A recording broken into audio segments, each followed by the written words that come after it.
Hi guys, I'm here on Wolfram Math World Apollonius circle page, and I want to talk a little bit about this so-called outer Apollonian circle.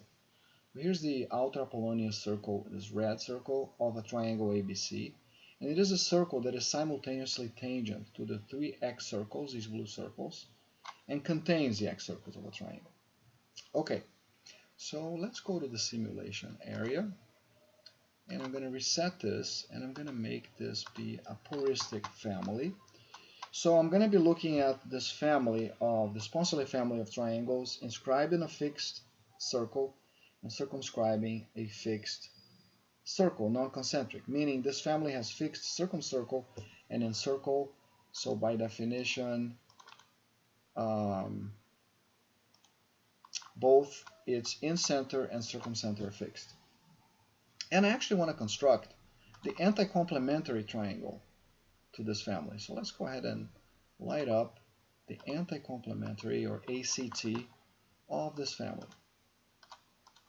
So what is the anticomplementary triangle of a reference triangle? It is a triangle with sides that pass through each vertex and are parallel to the opposing vertices, opposing sides. So the anticomplementary triangle is homothetic to the reference.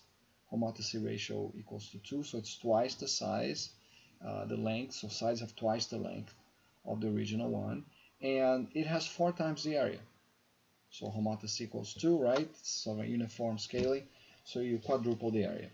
Now, since the incenter of my reference triangle is stationary, and the reference turns out to be the medial triangle of my anticomplementary, meaning that the vertices of my reference are the midpoints of the sides of the ACT, this family actually has stationary speaker center. There it is. So the extent of my ACTs is stationary.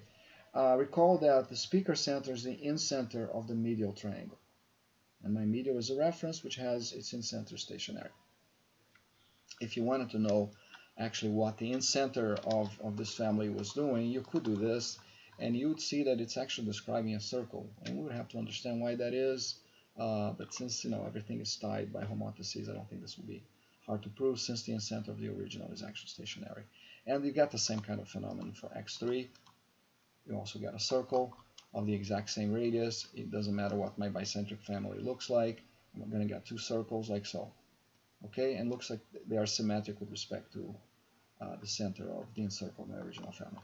Okay, but this is not germane. What is germane to this video is I actually now want to draw. Well, before we go there, let me actually show you guys a cool thing. The locus of the vertices of this family. So you would think that since the reference has vertices riding on a circle, the vertices of the ACT would also ride on something elementary, but it actually rides on a curve that resembles the Limaçon of Pascal. I don't know if it's exactly the Limaçon, but it looks like one. And it can have this loop. You might have kind of a singularity, or it might not have anything at all. It might be a regular curve like that, but you can definitely find some critical point here, like the bicentric family. You're going to get a singularity here, cusp, and then you go into the loop situation. Okay? All right, so this is all background information, not relevant to what I actually want to show here. What do I want to show here regarding the outer Apollonian circle? So, all right, let's turn off this locus. And now let's draw the 3 excircles, not to the original family, but to this family of anticomplementary triangles. So here we go. Excircle 1, excircle 2, and excircle 3. So here are 3 excircles, not to my original family, but to my family, my derived family of ACTs. Okay, and now I want to show you guys a very interesting phenomenon relating to the outer Apollonian circle, meaning the circle that is externally tangent to these 3 ACT excircles. Namely, that the locus of its center, x970, center of the Apollonius circle, is or the outer Apollonius circle, is a, let me see if everything's fine here. This looks correct. The center of the Apollonius circle is this Kimberling center X970. Okay, so I'm computing X970, not of my reference, but of my ACT family, my anticomplementary family. And you notice a very cool thing, that this guy is actually writing on a line. So you can see here that the locus of the center of my Apollonius circle, my outer Apollonius circle, over this family is actually a line. Okay, it doesn't matter what my bicentric aspect ratio is, or the particular ratio between the circumradius and the inradius of my bicentric. You get this really interesting phenomenon whereby the center of my outer Apollonius circle is writing on a line,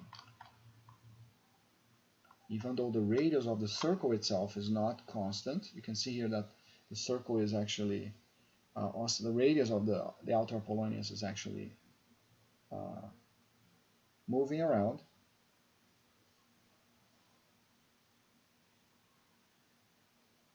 But you're getting this really interesting phenomenon whereby the locus is a segment. And we don't know what the extremes, the endpoints of the segment are, how they relate to the data of my bicentric family, but you can actually change that segment to make it become really short by making my bicentric become more concentric. So now you can see X970 here, just moving along a very short segment, but it's still a segment. And by the way, the program tells me that this is a segment. It's a perfect line. It's not a very flat curve because it has that symbol L over there. Okay, so this is the phenomenon I wanted to show you guys on this video. Really interesting locus of the center of the outer Apollonius circle of the anticomplementary triangles, which have stationary X10 speaker center of my bicentric family. Thank you.